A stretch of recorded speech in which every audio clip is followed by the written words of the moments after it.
What it do? What is good with y'all boys? YouTube, it is your boy Steak Reacts, and I'm back with another banger reaction in today's video. We have Larry Legend. NBA players basically describe how Larry Bird destroyed everybody. Larry Bird definitely was on a different level as far as his skills and everything. Also on and off the court, I got to study a little bit more about him in the courtship of rivals video. So yeah, I want to see what these NBA players have to say, like how bad did he embarrass them? Because I definitely did see it from the highlights, but I want to see it from the NBA players' perspective for sure. Other legends, things like that. If y'all are new to the channel, y'all enjoy my Larry Bird reactions, be sure to go check out my NBA react playlist, because that's where all my other Larry Bird reactions are, and also my other basketball reactions include Michael Jordan as well. So let's go ahead and get straight into the video, man. I'm not even gonna say Larry Legend, show me what you got, because I already know, but we just gonna see this video, man. Larry with the break in the middle. Bird a runner. Wow. Yes. First play, bro. Hey guys, this is Dominique Wilkins. Hey, this is Sean Kemp. This is Gary Payton. Hey, this is Pau Gasol. NBA fans, what's up? This is Vince Carter here. Hey, what's up? This is Matt Barnes. If you're an old school NBA fan like I am, make sure you check out the Basketball Time Machine with my man Sean David. These are all legends, man. Hey guys, what's good? Welcome back to the Basketball Time Machine. My name is Sean David. Thanks for tuning in. I hope you're ready for your weekly dose of old school NBA basketball. In today's episode, I want to take a look at NBA legends explaining why Larry Bird was so dangerous and so damn good. And I know I cover him like every once in a while, but he's just my favorite player, my second favorite player of all time. And I know that there are so many Larry Bird fans, so you have enough things on your plate. Come on, man. DIY pest control shouldn't be one of them. Terminix will take care of your pest problems so you don't have to worry. Highly trained local technicians, on-staff entomologists for advanced pest expertise, innovative solutions, guaranteed services, service alerts with on-my-way notifications, 24/7 customer support, easy online bill pay. Start expert pest control today. Get a free estimate. what can you do? But before we dive into that, let me ask you guys for a small favor. Please check out the video or the spot of today's sponsor. Today's video is brought to you by Mova. Now this is something Don't care.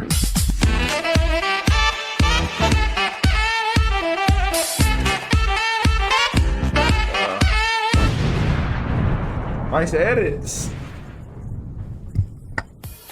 Now, the first player's opinion that I want to take a look at is from Michael Cooper, who was considered to be one of the best Larry Bird defenders of all time. Let's have a look. Now, as the man who guarded him better than anybody else, which Larry Bird will be the first person to tell the world, what's your feeling about that? Did you feel that he always had the ball, or did you? Because one reason he didn't when they played the Lakers is that you were keeping him from getting the ball.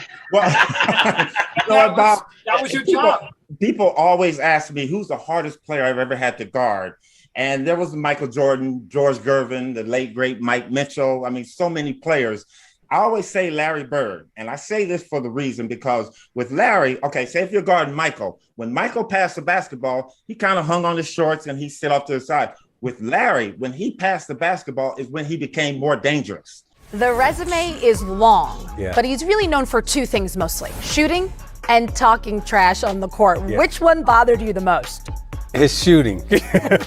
I mean, his shot was just so like perfect, you know. And not only was it perfect, you know, my mother-in-law nicknamed his jump shot "Silent Death" because when he shot it, the ball just like rolled in the air, and it was almost like it was playing a song. The way it was like just moving in the air, and then it would just swish through. I mean, his shot was just so, and he was just, you know, as a competitor, I mean, he was a killer.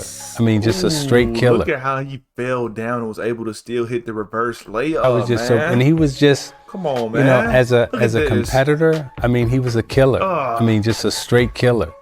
And the next player's opinion that I want to take a look at is from Cedric Maxwell, who was not only a teammate of Larry Bird's, but also was very skeptical at first when he met Larry. But he changed his mind. Let's have a look. He didn't impress me no more than any white guy I've ever seen play before. I think that you would say that most black players at the time were racist in the sense that we did not think that you could find Now, this clip here was in a courtship of rivals. Basically, he was saying that he went to practice or whatever, and he said, I'm gonna guard him. he came in, just kept knocking down shots. He couldn't do nothing to stop him, basically. And he was like, yeah, he's a bad man. Larry Bird definitely is a bad man for sure. His shooting form was one of the main things that I noticed from the first video I watched. His shooting form, passing, all that stuff, of course. But his shooting form just looks like he's loading it up. He's loading the gun, and he's just letting it go every time. Like, it just doesn't change. A white guy who could play better than any black guy. I'm thinking, oh, he's slow. He can't get off a shot. He's not that strong. This is going to be a layup. Bam. Knocks down a jump shot. Okay. Maybe that was luck. Gets the ball again. Bam. Bam. Knocks down another jump shot. Now I'm thinking like, okay, hey, you know what? I'm finna D this guy up. I'm gonna show him what it's like. 20 feet away. Bam. 25 feet away. Bam. My mind just goes to the, damn, this white guy can play. Growing up in Boston, people all used to always talking about that he can't jump, he can't do this, he can't do that.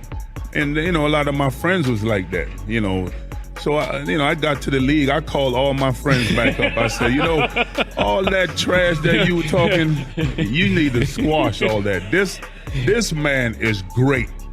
He can, whatever you were saying for a man who can't jump, he's demolishing everybody. So that basically right there is a stereotype for sure. Like, everybody's heard the saying white people can't jump, bro. Even me being a basketball player, I didn't make it as far as to the NBA. I played high school ball. I've seen some of the most athletic white people that I've ever seen in my life. And it doesn't even have to be based on color or anything. Even if he couldn't jump, let's just say if he couldn't jump, even though he can, obviously he made it to the league. He's athletic. He has hang time in order to get these hard passes off. But even if he couldn't, his skills, he's just on the next level. Anybody who's saying he can't jump, he would literally dismantle them in a one-on-one. Destroy them, absolutely. That's why I said he could jump. That's why I say he is athletic, bro. You got to have endurance to do stuff like this, bro, to be able to come down, constantly knock down shots. He averaged 10 rebounds a game, too. I'm not even about to argue with nobody about somebody being unathletic, bro, because athleticism comes down to, like, speed, agility, all this stuff. But endurance is so important, bro, because you can be the most athletic person you want to be, bro. Super athletic. But if your ass is not in shape, bro, and you don't have no endurance, it's only so much your athleticism can tie into. So since Larry Bird had a great balance of everything, he was always able to come out and deliver every game, and that's why he was one of the greats. So, hey, I'm ready to argue with anybody about this.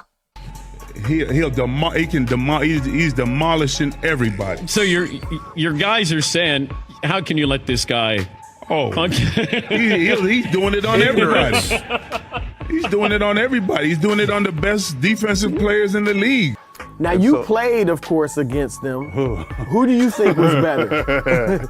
Again, individually. Now, they were in the same era. Don't you think how out of that with the era talk. I'm going to give you Olden Polynesian's take on this. Magic, yes, the showtime and everything else. I got to give the S to Bird.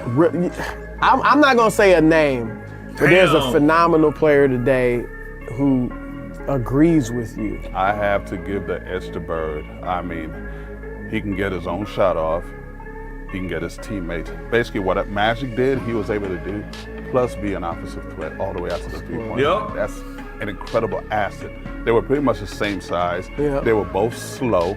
They were both, they were not both leapers. But Bird, that outside three, and they were both high IQ guys, but I got to give the edge to Bird, man. In the league at that time, do you have a feel for who players felt was the better player between those two? To be honest with you, the black players gravitated to Magic and the white players gravitated to Bird. How big Larry Bird is until you stand at close to Larry Bird. Exactly. Larry Bird legit 6'10". Real talk. When I first stood up against him when he was coaching the pace, I was like, damn. So he walked by us and he says, y'all those college guys? And we was like, yeah, we the college guys. And he looked at us and he said, get some fucking rest. It's gonna be a long week. And walked off. And we was like, what the hell? Which y'all got us into? Yeah, I'm like, okay. We like, all right, what's going on here? I wanted to say what's up, and he just gave me like this, like, damn. I fear no one but Larry Bird because if you keep it close and he has a chance to win it, he's gonna win it every time. The story goes that when he played against Denver, they had a guy named John Hansley. You remember John Hansley? No. 6'7", Notre Dame guy, white guy, really good defender, right? Okay. They put him on Larry, and Larry was wearing his ass out. And Larry would run by the bench and tell Doug Moe, who was the coach, get him off me. That's disrespectful. That's disrespectful. I do remember Larry Bird saying that. I forgot which clip it was. It wasn't this one, but it was somebody else saying, why they got this white guy guarding me. I don't remember who said that. I don't know. But man, Larry Bird is a freaking dog, bro. Like he said, this guy was like a very great defender. And of course, the magic that Larry Bird can produce on the court, bro, can't nobody guard him no matter who they are, bro. Seriously, he's just one of those guys. He's tough. He got that competitive edge. He's just more skilled than your average player. Bench and tell Doug Moe, who's the coach, get him off me.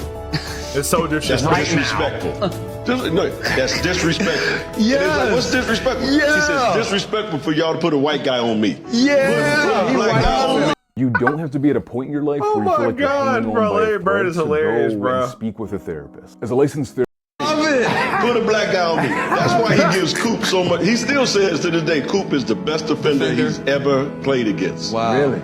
But he was like, you disrespecting me by putting a white guy on me. I feel you. But that's Larry, because when he played back in the day, that's all he played against was brothers.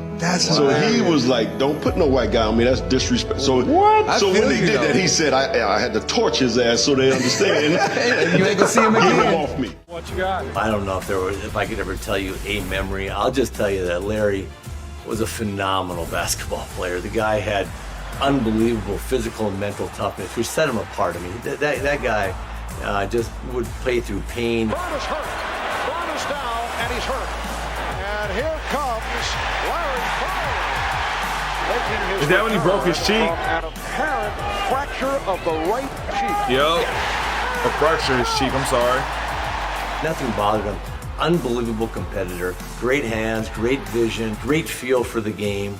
And just, could go out every single night and just play at an unbelievably high level. Didn't have to shoot the ball really well to have a good game because he did so many different things. Larry, between his legs. Rookie of the year, had a strong first year. So I knew that I was teaming up with someone that was franchise-changing type talent. This guy, I think he was born to play basketball. Seeing him come in and making the adjustment early, taking a team that had won 20 games the year before, and the next year, they're 40 plus, and the next year they're 60 plus. I've said it countless times on the show already. I'm a huge Larry Bird fan, and to me, it's always so much joy to hear stories of Larry Bird and hearing other players talking about him that actually played against him. And I don't want to hear your insight, brother. Let's give my insight. Like I'm always say, Larry Bird definitely is a GOAT of all time, for sure. Not going to say who my GOAT is because I don't want to start any stir up in the comment section or anything like that. But, hey, like I said, Larry Bird has that mental toughness. If you got mental toughness and then you work on your physical game, hey, you can be a well-polished player. But the way they're describing this, Larry Bird was born to play basketball. He worked for that. He worked for that talent for sure. Worked for his spot in the NBA, things like that. But some things you can't coach and you can't train for is just natural. He's just a natural dog, bro, and it's in him. A lot of people don't have that, and it's okay. But Larry Bird definitely did have it. Respect his game so much. Respect him for being able to get his teammates involved and also being able to play through injuries, stuff like that. Because nowadays, if your best player gets hurt, he's out. He ain't coming back in because he don't have the willingness and determination to want to win. Like, it's just so different now. I hate watching NBA basketball now. That's why I have to go back and watch these older clips because it's just a refresher for sure. We definitely got to appreciate what went on, what brought us to the point that we're at now, because now it's just everything's on a decline for sure. But hey, if y'all enjoyed that reaction, be sure to like and subscribe. Let me know what y'all think. And if y'all want to see any more Larry Bird reactions, please let me know down below. Courtship of Rivals Part 3 will be coming soon. Have those notifications on. Stacks Reacts is out. Peace.